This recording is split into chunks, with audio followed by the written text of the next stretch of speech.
নিখোঁজের 3 দিনের মাথায় যুবকের নিথর দেহ উদ্ধার শিলচরের শ্রীকোনায়।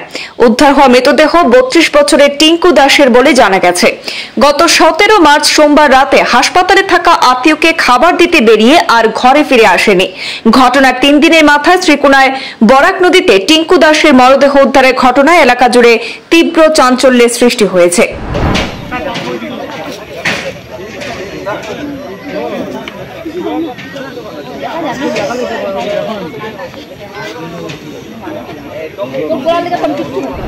শিলচর শহরতলির শ্রীকোনা এলাকায় থাকা পুরনো রেলওয়ে গেটের পেছনে বরাক নদীতে বৃহস্পতিবার স্থানীয় এক যুবকের মরদেহ ভেসে ওঠায় এলাকা জুড়ে তীব্র চাঞ্চল্যের সৃষ্টি হয়।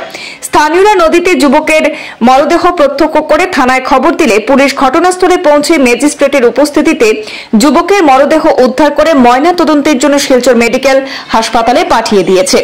মৃত যুবক বছর 32-এর টিঙ্কু দাস বলে জানা যায়।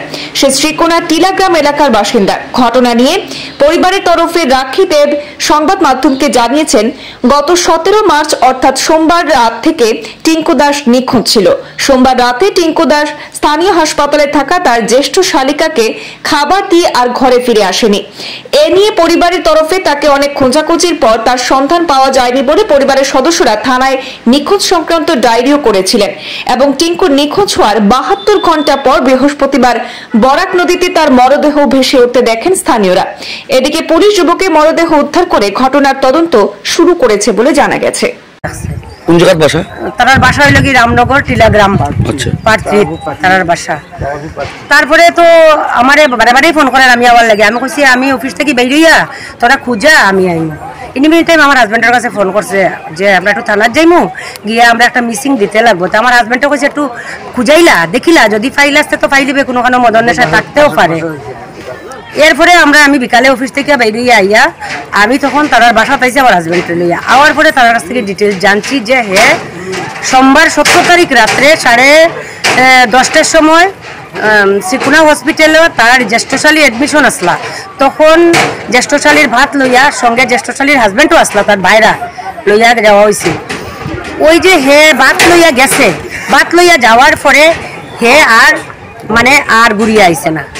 পরের দিন সকালে তারা খবর পাইছেন যে পরের দিন সকালে এটার কারণ হইল গিয়া যখন জ্যেষ্ঠশালী জামাই পরের দিন সকালে টিঙ্কুর বাসা তাইছেন না, যখন স্নান করা তাইছেন তখন তারা জিজ্ঞাইছে, তার বউয়ে জিজ্ঞাইছে টিঙ্কুর বউয়ে যে কই, তখন কইছে হে তো কালকে রাত্রে আই গেছে, কয় না এত গরম আইছে না।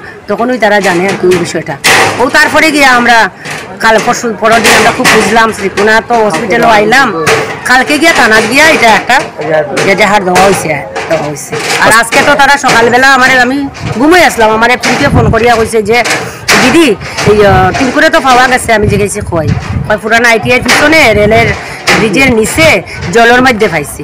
তখন আমি তারা কইছি ঠিক আছে তোরা কিছু করিস না, আমরা থানা ইনফর্ম করাও, তারপরে যা কিছু করাইবে। এখন তো থানা ইনফর্ম করা হয়েছে, পুলিশও আইসেন, তারপরে ওসি স্যারও আইসেন, ম্যাজিস্ট্রেটও আইসেন, সব আইসেন। আওয়ার পরে গিয়া তার এখন ডেড বডিটা ইয়ে করা